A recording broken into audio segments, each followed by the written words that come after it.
সমষ্টি মোৰ 22 নং বন্দাপাৰা সমষ্টি সাজু আমি একদম পুৰা এডভেঞ্চাৰাছ টাইপৰ সাজু হৈ আছোঁ আৰু আমি যিহেতু ডেকা ল'ৰা হয় সেইকাৰণে আমি উৎসাহী এইবিলাক ডিউটি কৰাৰ বাবে আগতেও কৰিছোঁ আৰু সেইকাৰণে এইবাৰ প্ৰেজাইডিং হিচাপে মই সম্পূৰ্ণ সাজু হয় ট্ৰেইনিং দিছে ট্ৰেইনিঙৰ পিছত আমাৰ গ্ৰুপিংবিলাক কৰা হৈছে আৰু যিখিনি মানে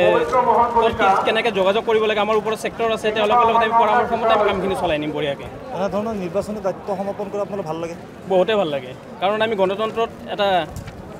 মানে পাৰ্টিচিপেট কৰি পেলাই আমি খুবেই আনন্দিত